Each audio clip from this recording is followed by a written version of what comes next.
live things. Like there's one doc I follow, a doctor. He does live Q&As from a treadmill, and he answers the live stream where people answer or ask him questions like, what's a good cholesterol number? I love that, doctor. If you have a live audience, that's great. I am searching for a live audience, so I go on live, and if someone catches me, wherever you are, YouTube, Twitter, Facebook, uh, we're live. We're live. I'm talking to people. We're going to have a guest coming up, Professor Daniel Phil Gonzales, because we haven't done this in a while. I mean, really live. I mean, every other day or so. But I'm in New York, and I'm in New York because I'm doing this show. Emil Amok, lost NPR host, found under St. Mark's. It's the Under St. Mark's Theater. And if you followed my saga, I've been preparing for this show for the last couple of months. I have no idea about the Under St. Mark's Theater. I thought, well, St. Mark's, it's got to be a church. I was preparing jokes about the gospel. I mean, because it's Lent, I was going to tell jokes about St. Mark's or maybe St. Matthew or Luke or something. And this is not in a church. It's not even underneath the church. Uh, it's underneath a tattoo parlor that says Fun City. And so I'm thinking, I got to write new jokes. I got to get rid of the gospel St. Mark jokes, maybe under a church. But so under St. Mark's has been a great experience. We've had nice size crowds for it's very intimate theater. But I've been calling out to my friends online saying, hey, this is a show you got to experience online, my live stream. And the next shows are coming up March 3rd and 4th. And all you got to do is go to Frigid.NYC, Frigid.NYC, or go to amok.com, my site, click on the link. That'll take you to this site. And this site's important because it'll get you to Emil Amok, Lost NPR host, found under St. Mark's, which is the ticketing site. And you can read all about it to get the prices, right? We've got two more shows, March 3rd and 4th. March 3rd, it's only 55 minutes long. Maybe it goes 60, but that's about it. And, and we've gotten good reviews. One person reviewer here in New York said, must see. Another said it was uh, fantastic or something.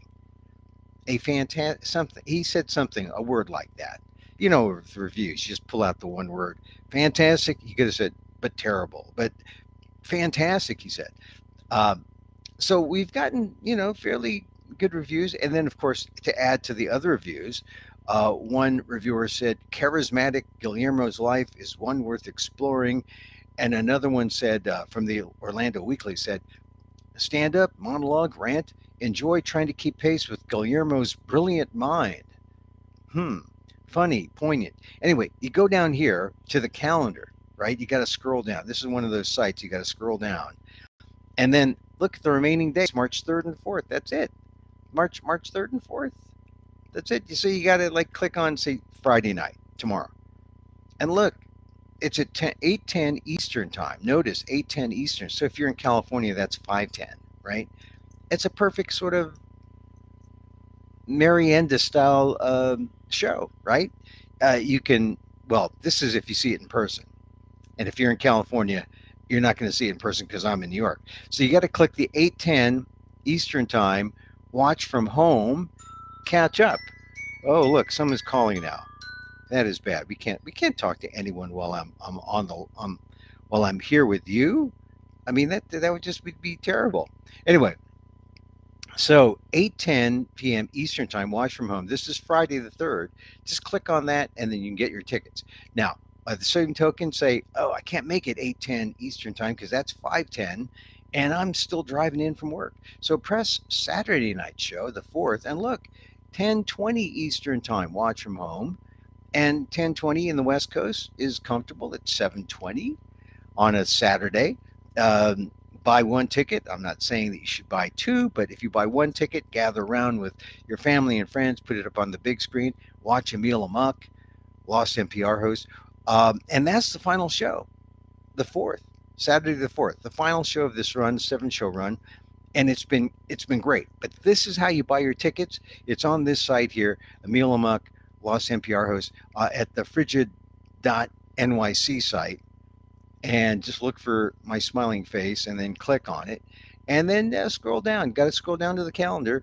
And so whether you pick March 3rd or you pick March 4th and you click on that and you get your ticket, click on that and you see how you can get your ticket. Hey, $15. What a steal. What a steal for watching it streamed. That's all you're asking for, Emil? I know I could ask for more, but no. I want you to experience this. It's Lost NPR host found under St. Mark's. Check it out. And it's a good show. It's not a bad show. And look, a guy who bought a live stream ticket because he's a good guy is my friend Daniel Phil Gonzales. He joins me now. Daniel Phil, you saw the show live stream. What did you think? I really liked it. Yeah, Of course, parts of your show I've seen before, and other yeah. parts you've modified and grown along with your coverage of your life, the way that it's gone. The compliments that you've received are full of hints on where you can deepen, your Mm. treatment of Deepen to go subject matter. a deeper Deepen. dive. All right, Well, but two of them mentioned their interest in Philippine history and that colonial relationship. So yeah. Well, I think that's pretty good. there's a lot of people who don't know that, and that's what people have been telling me that, hey, no one knows this stuff. I mean, you gotta do it. But one thing, Dan, uh, and look, I'm gonna give you this. Well, one of the things about doing the live stream, and it's different from this, where I'm close up all the time. It's sort of when you get the live stream, it's like you're in the theater looking from a seat, looking down, right? Yeah, yeah. So you see you see my full body. Not that people are craving, wanting to see my full body, but Well, as long as you have pants on, I think we're good. I think we're good. Well, that's the thing about this thing. Most people say, "Well, I'm only good from the top." But but you get the theatrical experience is my point, and then Yeah, it's like being in the theater, right? yeah, yeah, And except you're safe and you're 3,000 miles away, or in the case of Hawaii, 6,000 miles away. So you definitely should, wherever you are, or in the Philippines or Europe or wherever, you can click on live. You don't have to be in New York City where I am, but get on the live stream, see it, and as Dan says, it's almost as good as being with me, right? Almost. yeah, yeah. I Sure. mean, I mean, you get the audiences laughing, and they were laughing, right? Yep. At Yeah. that, at the right points. But there was some people, some individuals Hmm. on the evening that I watched it Hmm. that actually got more than others. In other words, they laughed appropriately, but Hmm. almost Hmm. singularly. Maybe others were chuckling or something, but there was one Yeah. person who LOL'd, right, and They I got it. thought that person got it, yeah, and they got Yeah. it a lot, and they Yeah. weren't just doing it to be nice. Yeah. They were really enjoying it. So, One thing, Dan, is that it's a mixed crowd, and there's whites and there's non-whites. A ew, hand, ew, don't use that term. well, there a handful of Filipinos did show up throughout, and one of whom, Lloyda Lewis, was there at the show Oh, uh, cool. last Thursday, which is cool. I always like seeing Lloyda in person. I see her like since the pandemic. I haven't seen her really in 3 years. She's retired now, right? Oh yeah, She's no longer heading up Beatrice and all yeah. that stuff. She sold Beatrice a while ago, so she is just a lady or a woman of leisure, as they say. But a patron of the arts clearly, and she enjoyed the show. We had a little. She joined for the. We have these little mini after parties if you're in New York City, and so we had a nice conversation. A lot of people, some of my friends from college showed up, and we should have a nice crowd on Friday. Who said that they were going to be there at the show, as well as people, Asian Americans, um, Filipinos, a nice mixed crowd, and so. Uh, it's funny how you say there are some people who know the history, there's some people who don't. The more they know about the history of the Philippines and how I uh, blended in with the history of Emil Guillermo, there's some people who really get it, and some people just get it a little bit, and some people are kind of astonished that this history exists. Yeah, well, there's other harsher moments in that history, bloodier, Yeah, that you might want to inject into your coverage because it's, a lot of it's really shocking. If you really don't know the history, it's really shocking. Now, the other thing is, a lot of people who learned their history about the relationship between the U.S. and the Philippines, if they learned it in the Philippines, if they're of a certain age, they may not have gotten the information that we get here, and that we've been putting out ever since the beginning of ethnic studies programs, right. College of Ethnic Studies. Uh, Families here were shocked Yeah, when our students went home and talked about some of the really racist statements being made in the American public sphere of the media, newspapers predominantly. yeah, The origin of National Geographic, for mhm, example, and those kinds of treatments were done in order to place Filipinos in the same category as First Nation people, as we refer to them now, yeah, and blacks yeah, and people of African descent generally. yeah, Uh, and they called us that. I mean, the N word was used to describe Filipinos. And I have a 1938 or so dictionary, mhm, and noun two are other people of darker races, and they mention both Indians of India mhm, and Filipinos yeah. So in the that's definition of the N yeah. word. See, people don't understand that, and because they barely know what's happening now, right? So if they have Oh some yeah, kind of awareness of what's going on now, that's kind of a plus. But if you understand the context historically, you say, "Oh my God, this is why it is the way it is," which is how I got into the history. But overall, I'm glad you enjoyed the show. I'm glad you liked it. So even live streaming, it's still a good experience. yep, yep. There's Yeah. a lot of ways that we'll chat it up when you get back. Yeah, well, I do appreciate that, and I do like some of your insight about what you culled from what some of the people are saying. Anyway, thank you for that. Number two, I'm here, and I'm surprised that I'm handling the COVID thing pretty well. I mean, it's still not as high as it was at the peak, during the pandemic. I mean, it's down, but for people of a certain age, myself included, it's a problem, and I'm just happy that I've managed to stay COVID free for the last couple weeks. Yeah, So I'm happy as well. yeah, well, Yeah, I mean, it's the plane ride, yeah. that worries myself and my wife, of Really, course. the plane ride, I've heard that, well, because the filters used are, supposedly better, but, I was masked up. I was fine for there, but, also I'm eating in places like not very often, but when I do, I'm masked, and then when I eat, I'm unmasked, and then sometimes you get a little, sloppy, and you don't always like mask back up, and so you're always susceptible. Or I'm in the theater, for goodness sakes. I haven't been in a theater for 3 years, and here I am, and I have to say it's exhilarating to be there. I mean, the crowds. It's a smallish theater, so if I get you know 20, 30, 40 people in the theater, that's still in a small theater, that's a lot. I mean, which there's some spacing, but uh, I feel fortunate that I've been free of the virus. I'm awfully vaxxed, but here I got a tip from some guy. He said, take oil of oregano, the OOO treatment. Have you heard of that? No, I haven't. Oh. Oil of oregano is an antifungal.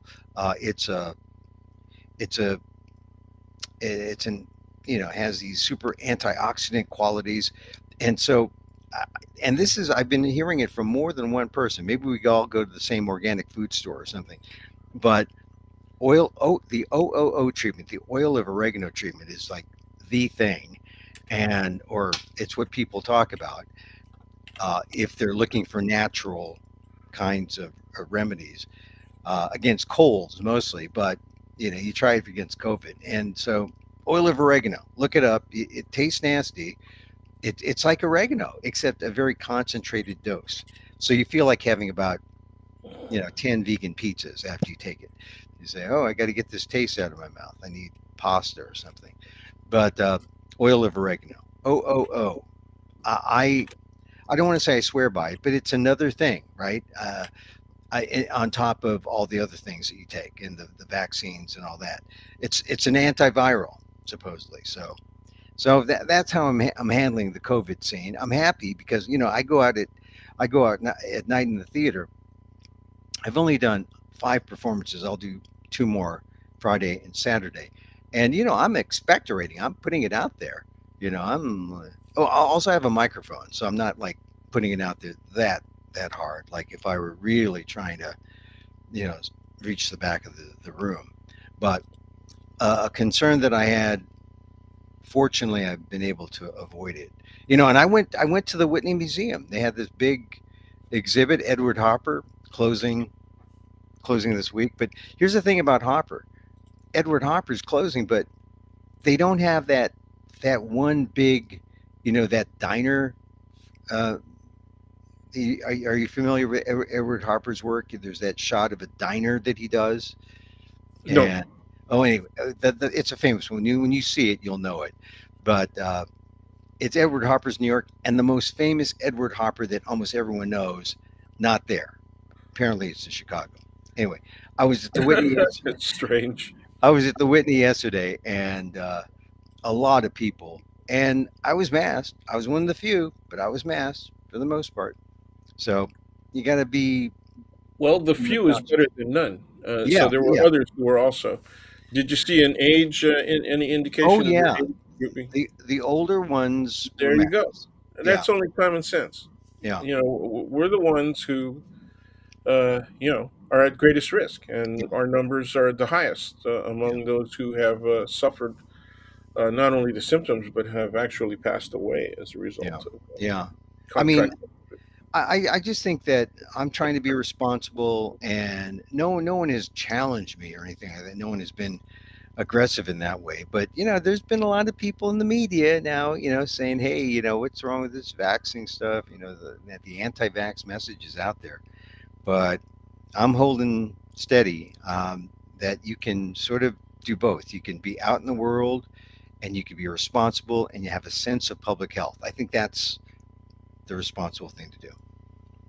So, Well, anyway, you're not going to get any disagreement from me, that's for sure. yeah. Well, Dan, I one thing I like about I said in my Inquirer.net column, you can go see it. Go to Inquirer, INQUIRER.net, and look up my name, Emil Guillermo. I wrote that I gave up on my I for Lent. I'm giving up my life. I'm becoming an actor. So that's what I'm doing. These 45 days or so that I'm here in New York. So I'm doing this show, and then I'm doing another show that features Ishmael Reed. But during this time, I haven't been looking at the news really as intently as I used to, or as I usually do. And I think that's healthy. I think that's kind of healthy that I don't spoil my not spoil, but tax my brain with everything that comes down the pike that might deserve some kind of reaction. And it's almost like a news fast of a sort. So I feel kind of blessed in that way. So only want to talk about some things that have hit me that I think are worth having a conversation about. We talk about Asian Americans. What do you think about? What do you make about the Asian Americans who've decided to run for president so far? Two Indian Americans. Uh, Well, hey, first of all, it's indicative of the position that Indian Americans occupy now mm, in American society generally, and in particularly in the political sphere yeah. as well. And they have arisen much faster in the ranks of the politically active people who actually take on candidacy, which is quite a challenge. Hmm. Uh, it it also means that they know they have the means to be able to run a successful campaign. Yeah. And by that, I mean the money. Yeah. Okay. So is there a correlationship? A good social scientist would ask, is there a correlationship Yeah. between the socioeconomic position that is occupied by Indian Americans and the fact that they're showing up as candidates not only at the national level but as at the local level as well in several states, and some of which aren't typically places where there are substantial numbers of Asian Americans who might be uh, voters. Maybe if we consider ethnicity, right, Yeah. or national origin for immigrant communities, why is this possible for them? Secondly, she's running as a Republican. Yeah. Okay, and I she's got one of the surveys I saw was like 4%, possibly, all the rest of that Mhm. stuff. But she's going to be running up against the T Man, of course, Yeah. and I can't wait to see how he takes all these people on. He is a slaughtering machine, right? Yeah, He but one of the things that I've heard other people suggest is that maybe she really is running to be his number two. That, Yeah, to be running to be Veep. I don't yeah, know. Let's see how he deals with her, yeah, because he may smear her so badly that it would be ridiculous for her to then say, "Okay, you can come on and be my Veep." yeah, Uh, yeah, I don't have much. I don't put much store in Veeps. yeah. Not Well, she, historically, anyway. well, she wants to be president. She's always said that. There she is, and she talks about the need for generational change. But oddly enough, there's one guy, this guy Vivek Yeah. Ramaswamy, coming up who's saying, "Yeah, I'm the new generation of Nikki Haley, and move out of the way, Nikki Haley." It's almost like here's another Indian American who's got all the credentials, all the Harvards and all the, he's got money, he's got the backing of Silicon Valley. I don't know. What do you make of this Vivek guy, Vivek Ramaswamy? I haven't researched enough about him. I have an article up, but I haven't read it yet. Yeah, I So mean, I, but I don't I what do you? don't know enough to comment on him. But he's got the usual Ivy League stuff going, right? And Yeah, once again, we have Ivy Leaguers, particularly in the Republican Party, who decry, right, the Democrats as being the party of elites, and the people who have the loudest mouths in the yeah, Senate are all Ivy Leaguers. I think out of 8 of them that are the loudmouths, ranging from Cruz and Hawley, of course, to everybody else, mhm, 6 of them went to Harvard, yeah. and mostly for postgraduate work, right, for For law law, well, the degrees. legal Yeah, side. Yeah, I think Holly was a Yale guy. yeah, he was. Yeah. Yeah. So, yeah, I mean, I just think that Ramaswamy represents a new generation of Asian Americans because he is also one of the strongest out there, out of the box, saying, I'm anti woke and proud of it. I'm anti affirmative action. He is like the emergence of an Asian American from the same kind of virus as the anti affirmative action folks who fought Harvard, as all of the Asian Americans who are conservative and are coming out very, really, almost, they're the opposite of where Asian Americans were, say, in the 60s, 70s, 80s, 90s.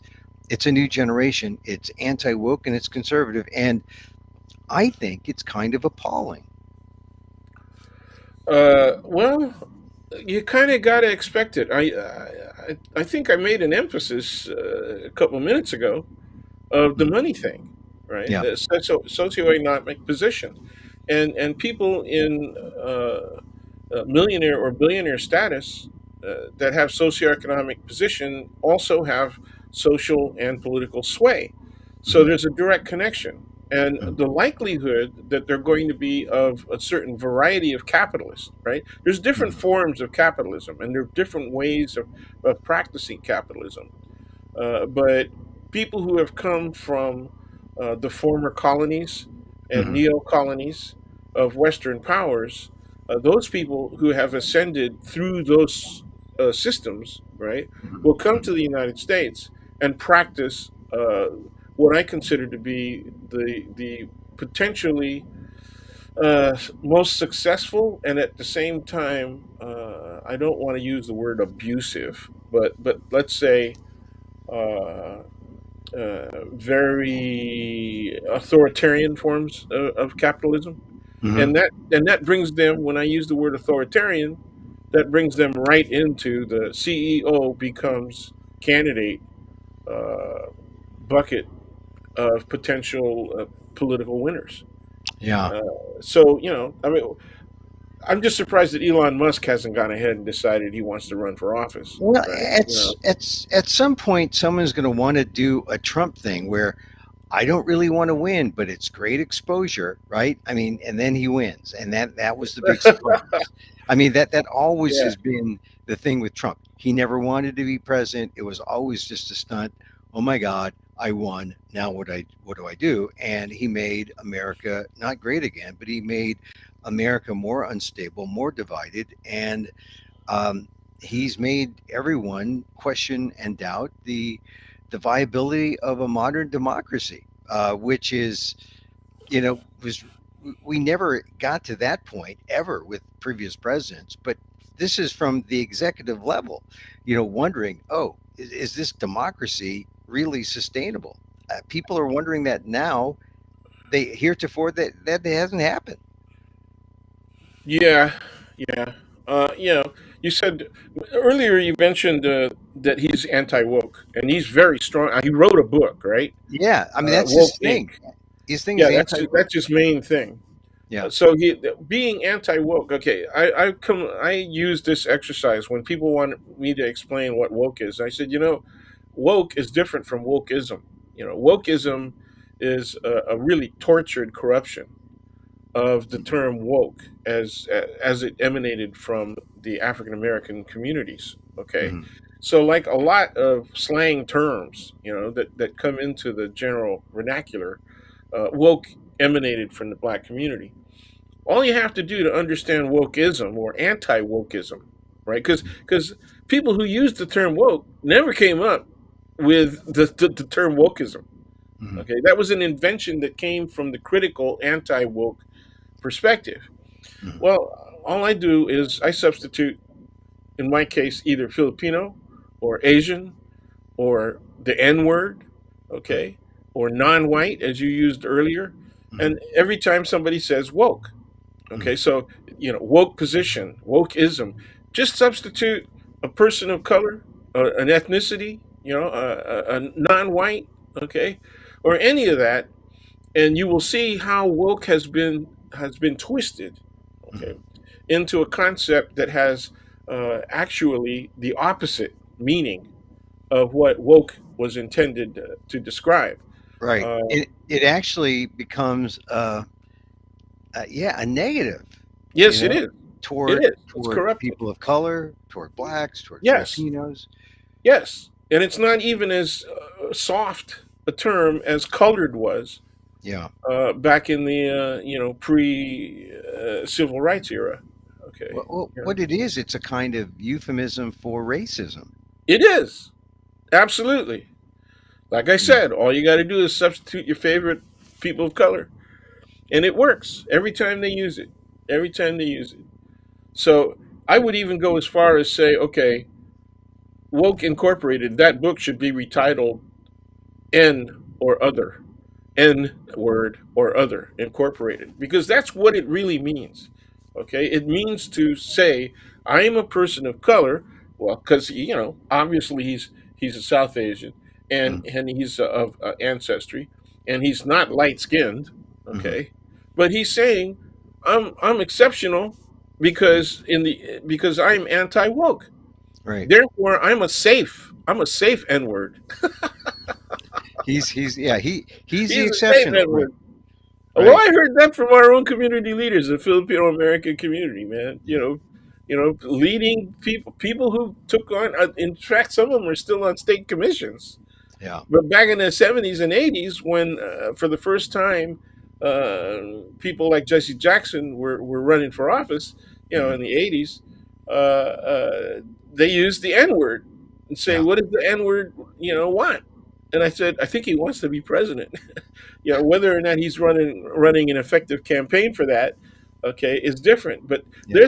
they're saying it's impossible for him to win. So what does he really want, right? Mhm.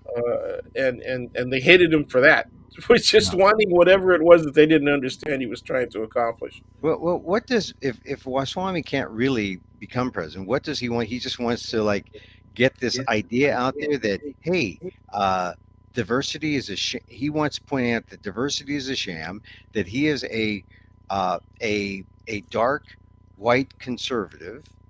That he is a that's why I call him the dark white Dark conservative. white, that's pretty good. I like it. Yeah, I mean, because I don't want to call him an uncle this or an uncle that, which Yeah, is like an older phrase that has been used. It's kind of derogatory, but I it, call him it is. the It dark, is intended to be derogatory, but softly derogatory. right. But it's, you're really talking about darker white conservatives. And in the past, the darker white conservatives were people like Clarence Thomas, were Yep, people like uh, Ben Carson, yep. Herman Cain, the darker white conservative, and uh, Marco Rubio is a darker white conservative. Uh, for Asians, that hasn't really been a thing yet, but now it is.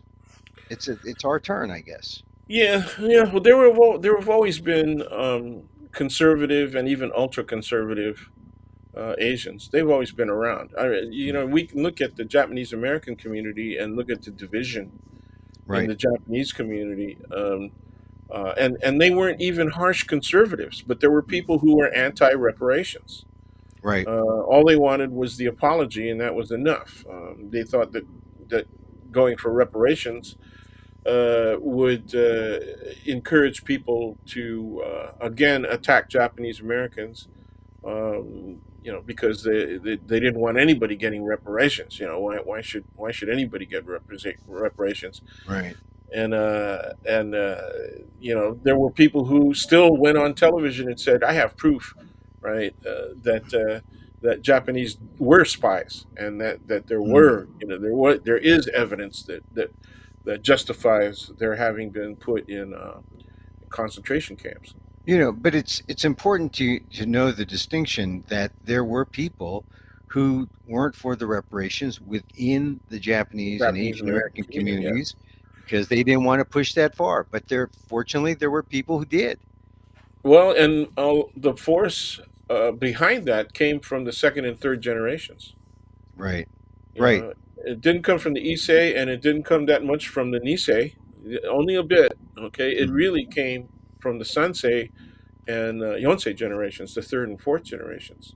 Right. Uh, So people who wanted justice for the family usually, I mean, and isn't that the case? Because I talk about it, a version, a Filipino version, where my father, even though he might have experienced first generation, all the discrimination, he was fine with being a citizen. He was fine with going through it. He was fine with just like, just let me in. yeah. And, Well, that's if something there's, that I think you might want to play up in your show as yeah, well. That yeah, contradiction. yeah. Well, I talk about it. Sharpen it. I You don't. do, but I think it could be sharper. It could be, Yeah, well, I agree. I mean, because that's part of the whole thing with the show that I do, that it's someone from a subsequent generation trying to figure out what's happened or why does this happen. And when you realize that this is the way it's always happened, yeah, this is the that's pattern. right. This is the It's a pattern. You're stuck pattern. with this Yeah, pattern. absolutely. The, That's absolutely the way I teach it, and I have always taught it. That you right, look at patterns, right? right. And here's a repeated pattern. Not only that, your father was not alone. Yeah, You know yeah. It wasn't. that entire generation is best known Now, for its Americanism. now You know, the numbers. I've seen the 30,000 figure is in the group in California.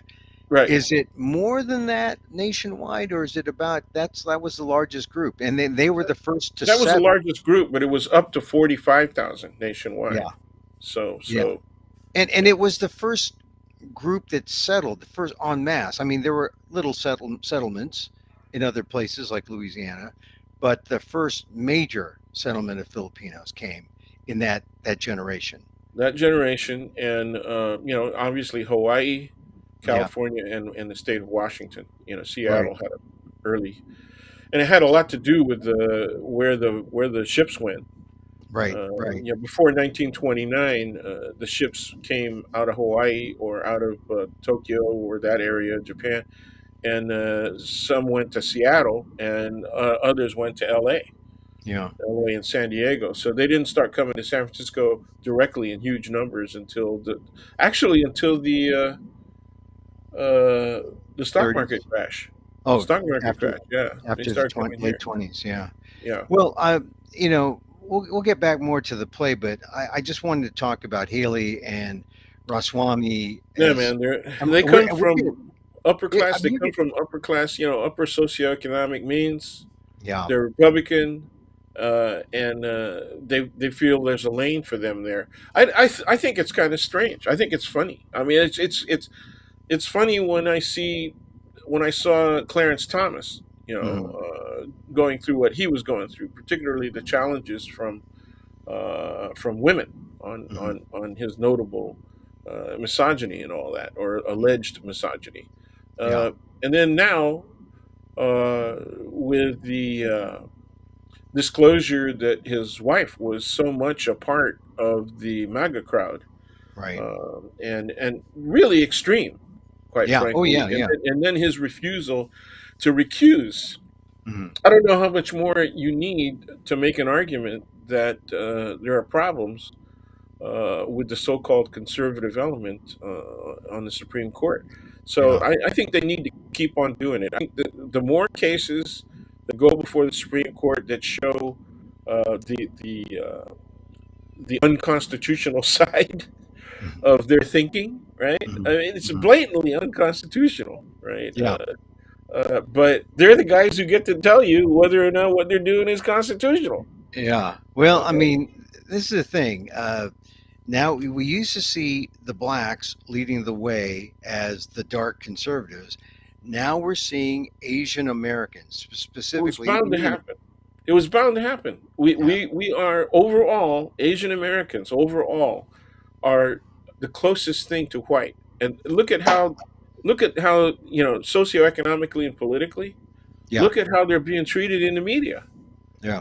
Ever since the '80s, the media, and I'm talking about not just daily newspapers. I'm talking about Mhm. the news magazines like Time and Newsweek and Right. all that.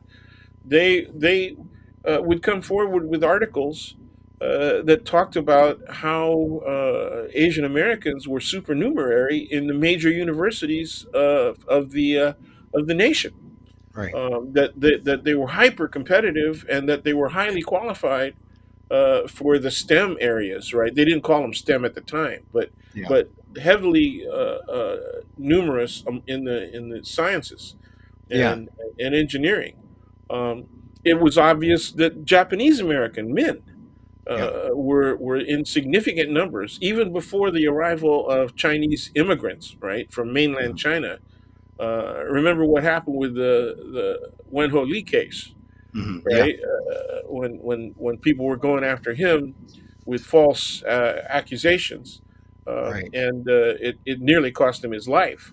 And then it was dismissed eventually because the case was without merit and highly prejudicial, and it was worked up in the media. So Yeah. we have solidly a 30 to 40 year period where Asian Americans, either as a group or as specific ethnic groups, right, and particularly Chinese and Japanese Americans, and then eventually Korean Americans, and now Indian Americans, they have been noted to be very successful at getting admission to the most important universities in the country.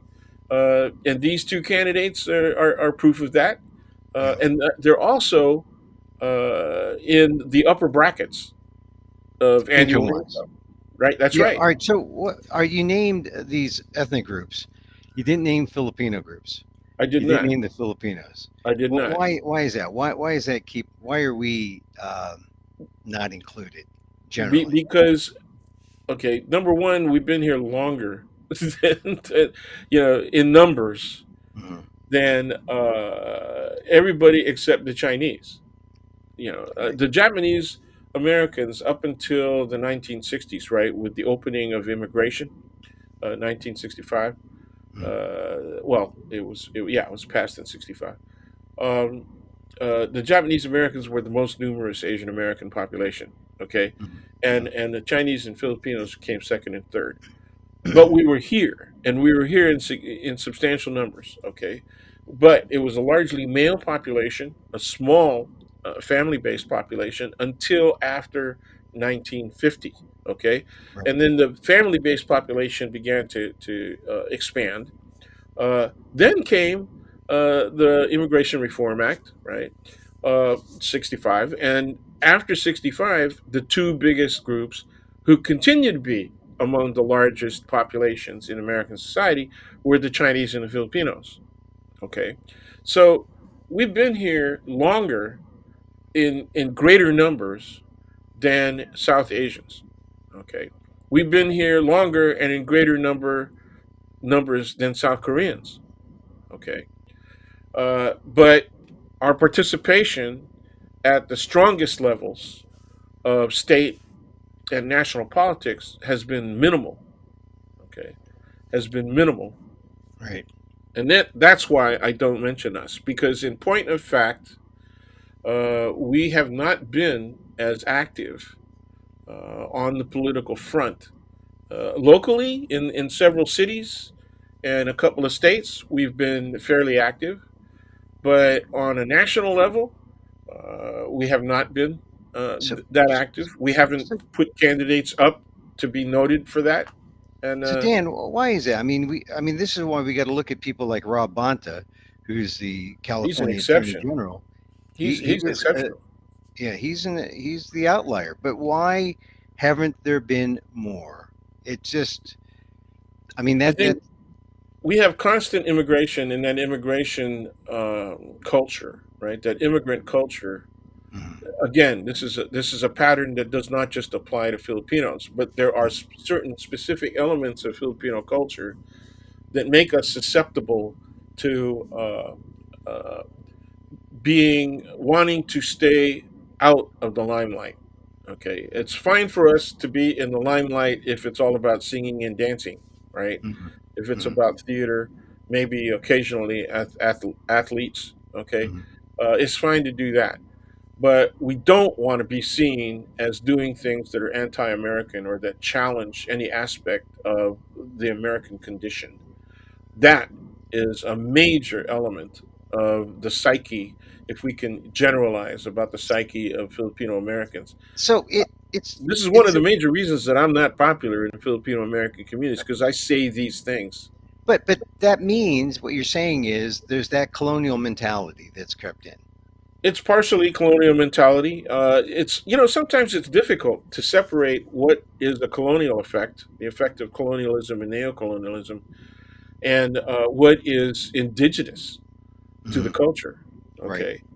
Okay, an indigenous aspect of the culture is a what NVM Gonzalez would call a profane occupation with social status and Uh, the appearance of social status. mhm. Okay, that's a major problem in the Filipino American community. So as long as it looks good, if it looks good, then we'll go with it. But Oh man! Now I'm not talking about the entirety, right, of our community, but there are mhm. too many people for whom uh, appearances, right, are a substantial factor in the way that they live their lives. Yeah. Okay. Well, it's a kind of cultural shallowness, right? That Well, it comes out of being poor. yeah, It comes yeah, it comes out of poverty, or it comes out of the shame associated by for being associated with a society that is seen on a global level as being a third world, a poor society. yeah. Okay, and that's the saddest thing. uh, you got to look at the reasons for the poverty, right? Yeah. In any of the post-colonial and post-neo-colonial societies, you have to look at the reason for the poverty, and a lot of it is internal. A lot of it is structural, Yeah, and a but lot you of know, it is again the abusive behavior of the upper classes. and the upper classes within the society, because you could Yeah, like absolutely. you take India as an example, huge poverty Oh there. man. And then, but we were just talking about how these Indian Americans who've come here, how they are, they want to be president of the United States. Well, but So, they may come from that intermediate those intermediate castes right, right. that have mobility, right? Boy, it's funny you mentioned that because Seattle just passed an An anti-caste. anti-caste. Yeah, I Yeah. mean, caste, because the Indians are so prominent here, we have to be more aware of Indian culture in the United States and the discrimination that takes place Oh because yeah. of the kind of caste that they bring with them, or the Yes. idea of caste that they bring with them to the Yes. United States. I mean, Oh that's yeah. a phenomenon that, that's another kind of Asian racism that no one really expected to have to deal with here in I America. I talk about Philippine society as being quasi caste society. Yeah. Yeah. One of the things I say, I ask my own students, okay, what do you when somebody asks who you are or where you're from, what are the questions that they ask? Because they always ask the same questions, or let's see if there's a pattern, is the way that I tease them into it. And they say, well, what's your name? Okay, so yeah, they get your surname. And then they Mm-hmm. go, well, what's your province? Where you come from in the provinces and Mm-hmm. all that. And so what are they doing? And they don't necessarily get it. And I said, that's the beginning of the triangulation, okay, Mm-hmm. of where you're from. If you're Promdi and you're from the provinces, you're looked down on. Yeah. Okay, there's already a class judgment being made because you're Yeah. not from central, you're not from Manila, Yeah. Metro Manila, or you're not from Cebu or one of Yeah. the other big cities, right? You're not, Yeah. you're from, you're a Promdi. There's an abbreviation, right? Promdi, Yeah. and it means Yeah. from the province, right? Is Drumdy. what Yeah. it stands for. And so Yeah. right away you're being semi caste oriented, right? Okay, Yeah. then you have to tell them which Gonzalez family from Tarlac, and I say let me just tell you this. I Mm. am descended from Spanish post conquest, right? Yeah. Spanish immigrants. Mm-hmm. But the second and third generations, their second and third generations blew their land holdings. So that the vast majority of the people were relatively poor, but the Mm-hmm. post Second World War generations, right, rebuilt some level, right, of socioeconomic status. Mm-hmm. And so that's who we are. But if Yeah. you want to know, I'm the descendant of the putangeros and All bartaquero right, we Gonzalez don't have to go family. that deep, but that's interesting. I mean, that is the Filipino way. Anyway, I just want to bring up the cast thing because Yeah, it but I it's not. started hearing about the last just within the last couple of years. I think Isabel Wilkerson's book talks about Yeah, caste, that's right. and now we've got this thing in Seattle, and that for people who are anti woke, they'll say, "See, they're like they're so woke now. They're talking about caste now." Yeah, well, But it's real. I think It's it real. is real. You got an Indian manager who's in STEM, and he believes in caste, and you're coming up, and you are in a different caste. You will get discriminated against, and there needs to be a way to talk about it in America. So, There are certain cultures that are much more open to that kind of caste or caste like behavior. mhm. And I'm just saying, there's a strong relationship between Filipino culture and Indian culture when it comes to that. There is Yeah, an indigenous element. I believe it. I know it. All right, so Dan, let's switch really quickly to another big story that I've been noticing when I've been out here. I mean, we'll talk about the heavy stuff a little later, but this Dilbert thing, Scott Adams. Oh God.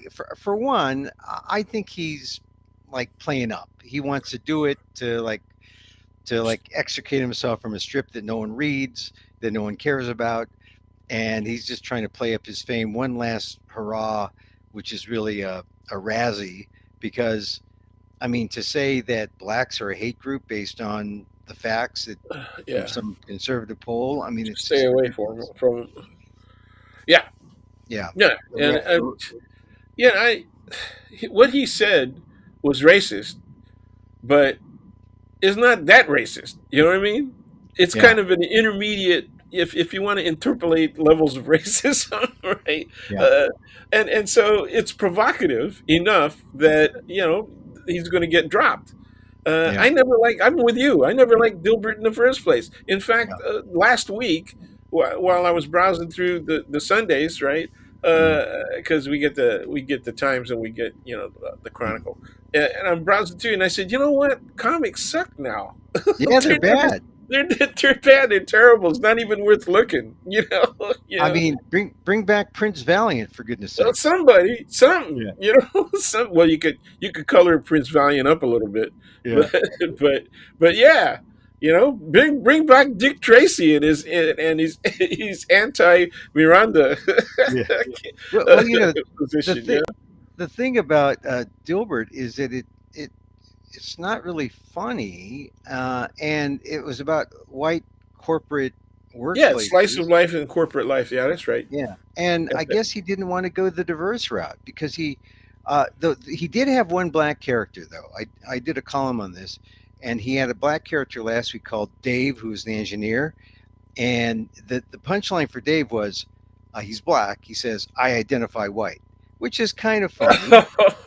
It's kind So, of funny, but it's also not very funny when you know it's coming from Scott a white Adams. man. Yeah, Yeah, yeah. Well, but he's pointing at something that actually is only a slight exaggeration for a significant number of African Americans.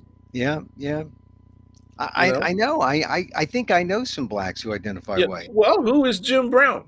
Yeah, The football player, right? yeah, Why? What are the positions that he takes? On the one hand, he talks about, yeah, there's racism out there, but you don't have to let it bother you. yeah, You just and there's a lot of people who take those positions. yeah. You know, Well, I think that Dilbert just wants to do this, or Adams wants to do this. He wants to get the attention. We're giving it to him, but I don't think he's got much of a First Amendment argument because nah, he's nah. had his say, and now he's getting the backlash of the debate. Uh, Yeah, and of course the right is going to call it cancel culture again, and all the rest of that. well, I he mean, it's wanted to be garbage canceled. arguments. Yeah, he Yeah, wanted to be canceled. I mean, I think Filipinos get canceled on a regular basis.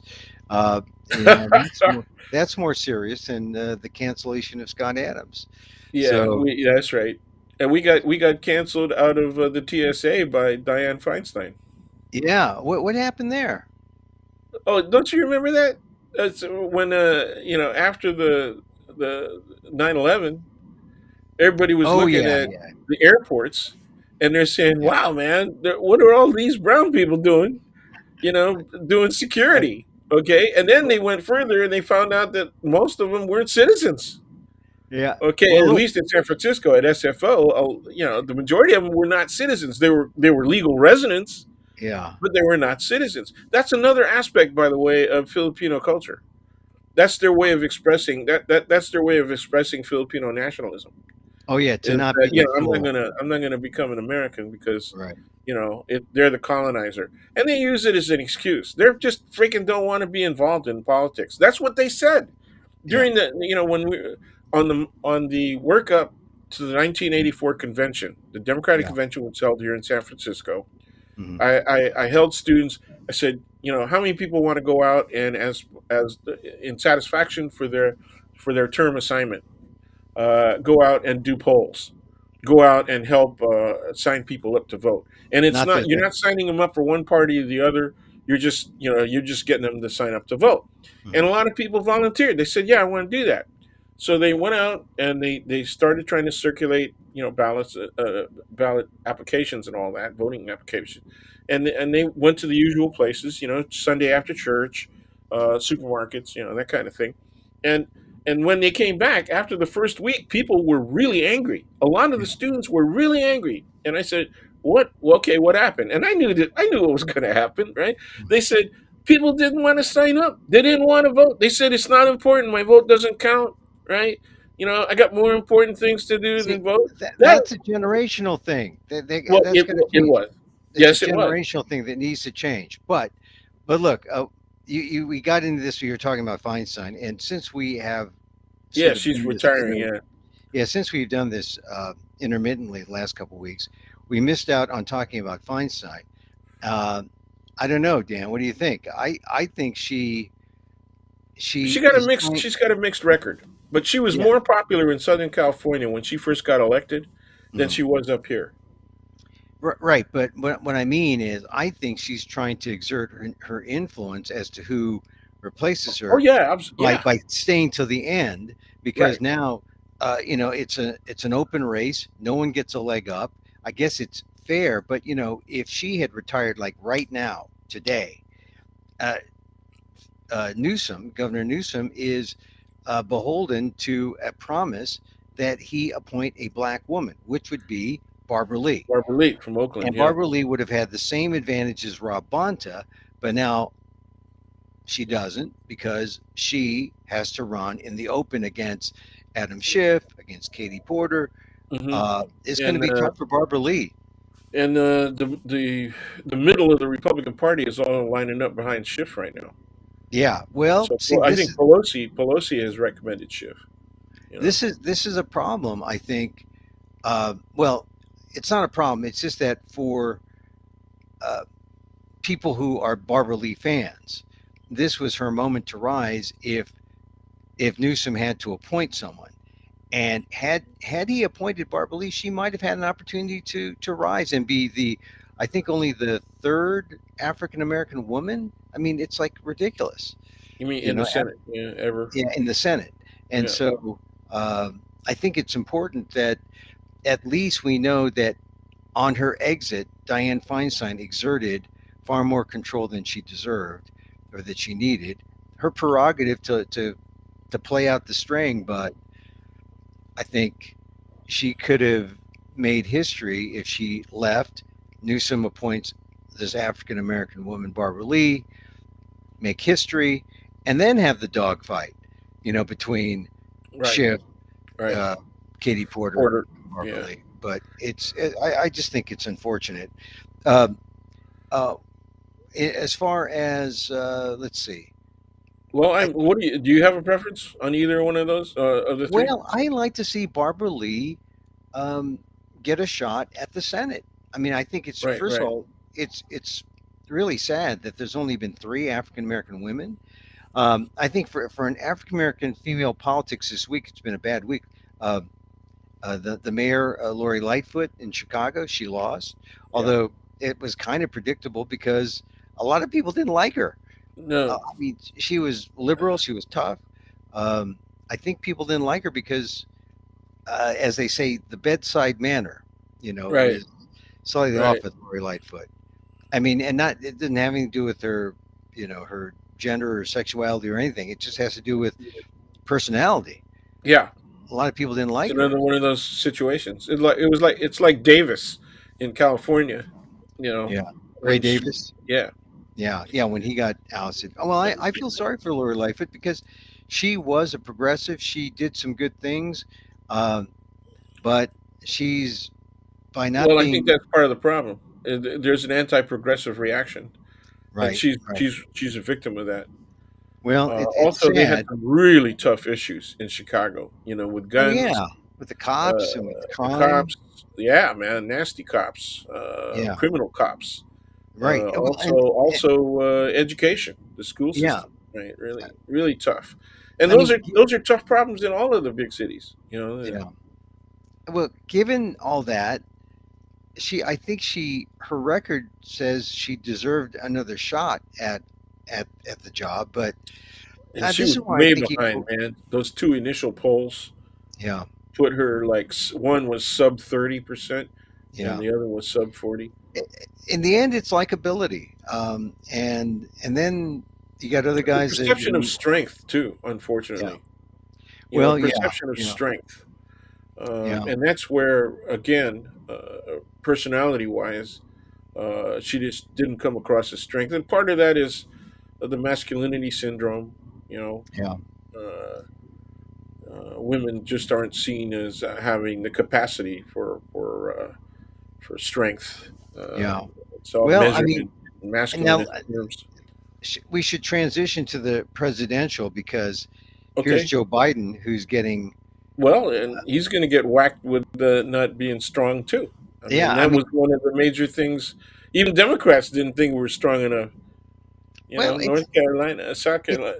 Yeah, it's no, it's ageist. You know, it's ageist. It's not fair. I mean, Biden has done a hell of a lot considering what he no had to kidding. do. he I took. mean, He, that's what I don't get. But now he's well, involved because in he had a Democratic controlled Congress, right? He had right, both houses to support right, him. He got a right, whole hell lot more done than Obama. right, But right, but right, in two right. years, okay. Uh, But yeah, uh, unbelievable. you know, the hatred that comes from the right, anywhere from not only the extremists but from the center right. You know, Hmm. the I would never vote for a Democrat, right? You know, Yeah, it is freaking simpletons, man. yeah. But you know, I mean, Biden is about as centrist as it gets, really, and and he should have appeal, a broad appeal. And so for what he's done, he's getting whacked on hard. And I, I especially look. Let's talk briefly also about how he's meeting with Laryov and the Soviet Union. I mean, this whole thing with Ukraine, people are now finally addressing it. You know, and where I am in New York right now, I'm in a real Ukrainian section. There's okay, like there's Ukrainian restaurants. There's Ukrainian people and uh, Ukrainian flags. I mean, I'm glad to see that throughout the country, uh, there more people are understanding the situation there. But the polls are suggesting that people are losing their appetite to back the war, and that's going to be a problem for Biden. yep. So I Well, don't know. How do it's we? going to be a problem. It's going to be a problem if we start cutting back on our support for Ukraine. It's going to be a bigger problem for the U.S. Internationally Yeah. than people are willing to understand.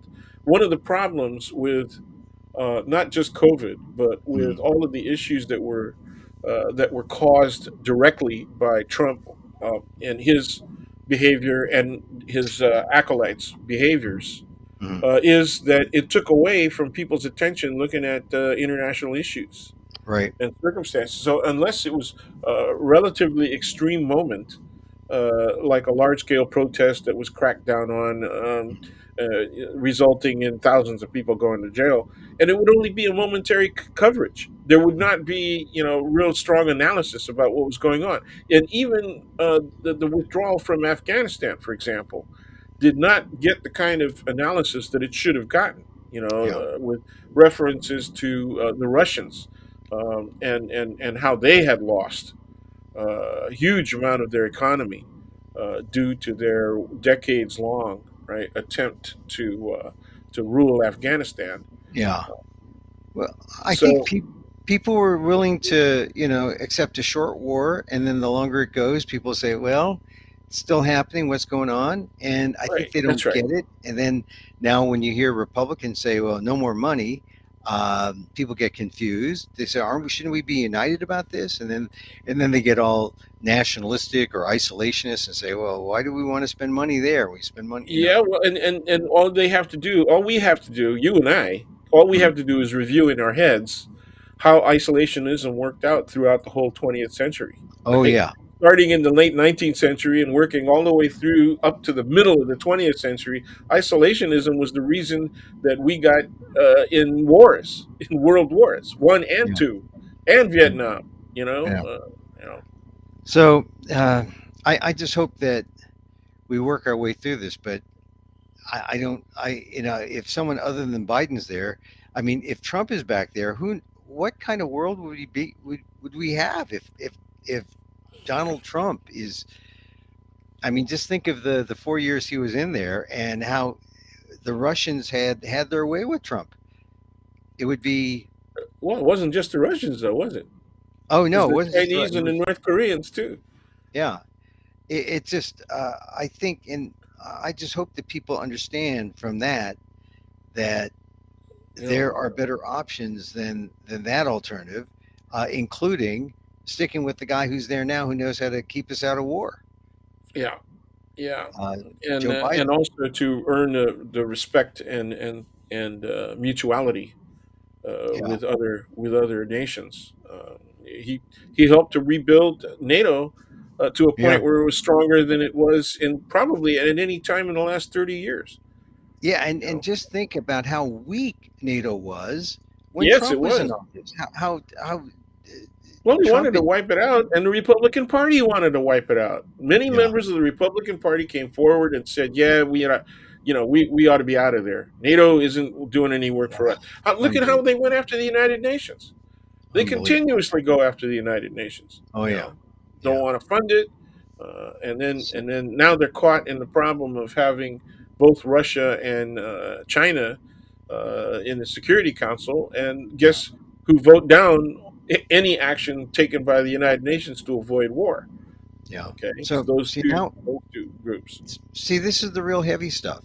Yes, it That's why is. we save it. That's why we save it to the end because there's no real answer. But Well, but there is, but but it's a difficult answer. First of all, the Democrats have finally learned their lesson, and they need to step aside. People shouldn't be hanging in there until they're in their 80s.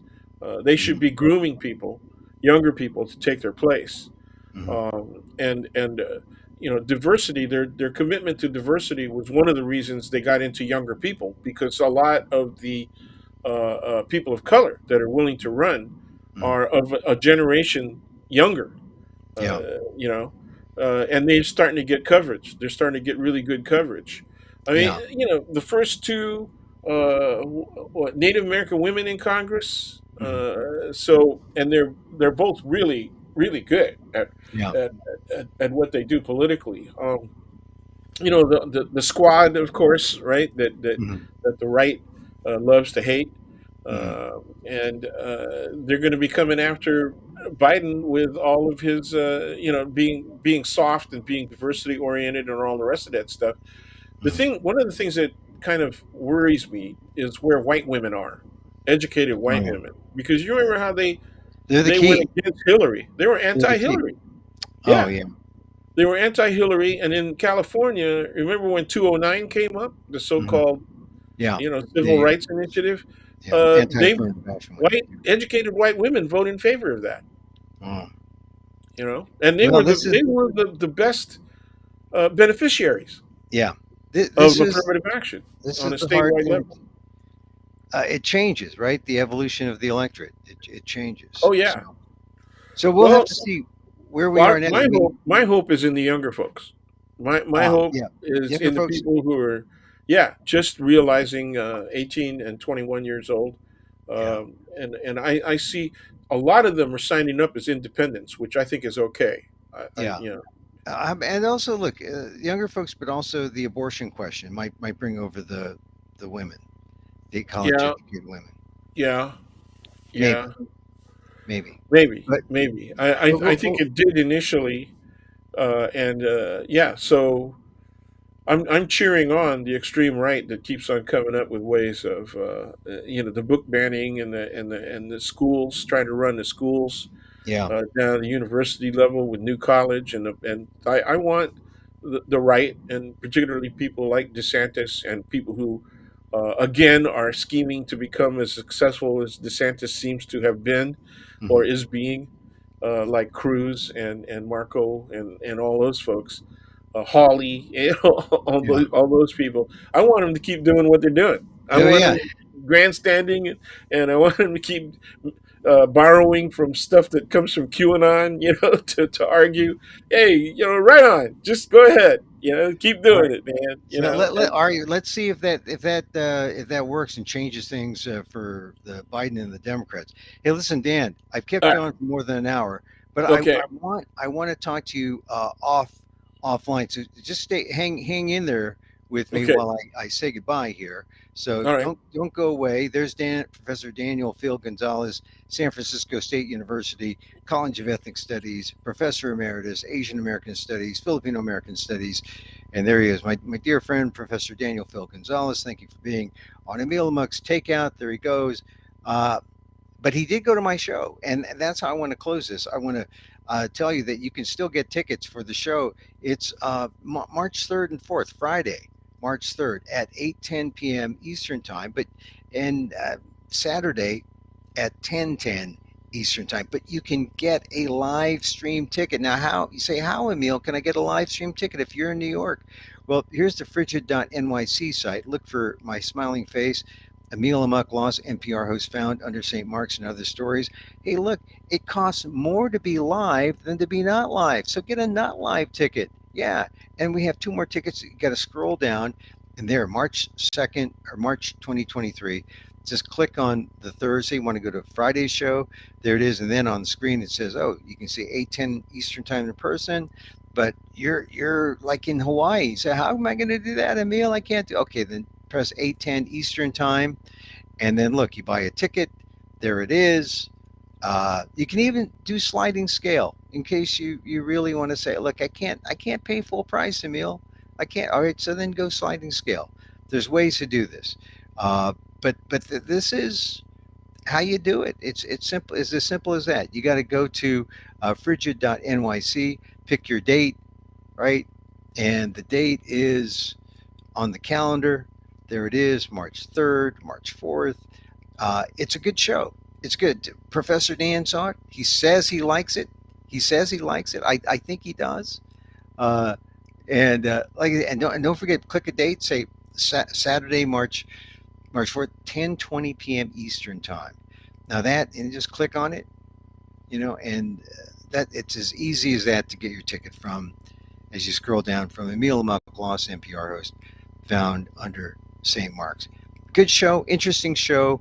Get your tickets. Last two shows. And then after this, if you read my Inquirer.net article, INQUIRER.net, coming up March 9th, I'm in this new Ishmael Reed play called The Conductor, where it's the whole San Francisco woke school board story told in this theatrical way, an imaginary satire. It's funny. I play a small role, but you should check it out. You can see that online too. I'll be talking more about that coming up next week. So that's how you get tickets to see, or that's why I say, hey, look, I've given up my real life for Lent. I'm becoming an actor for 45 days. It's been fun. So, Cassius, I'll probably replay this tomorrow, or maybe I'll do a pop up. It depends. But anyway, show day tomorrow, March 3rd, and then the 4th. If you're in New York City, go to Under St. Mark's Theater, which is in the East Village, and buy a ticket there, or check out the Frigid.NYC site and get a ticket. Okay, hey, look, regular listeners of this show know you can catch this on Twitter at Emil Amok. You can catch it on YouTube at Emil Amok1. You can catch it on Facebook at emilguillermo.media or my Emil Guillermo page. It's there, Facebook Watch. Thank you for joining us. If you missed any part of this, go to the replay. It'll also be on amok.com. I'm telling you, one thing that's helped me, besides oil of oregano, in terms of fighting the virus, I've been going into these deep trances, kind of like a self-hypnosis thing, and also a little meditation. Little meditation goes a long way. I'm telling you, loving kindness works. Think of someone you want to forgive. Think of someone you want to send love to. And then just say these simple phrases. And it works because as you say it toward others, it comes back to you. And so, as I wish for me, I wish for you. May you be safe. May you be happy. May you be healthy. And may you live with ease. Emil Guillermo here. Till next time, catch us generally live or as live on tape. Till next time, mahalo.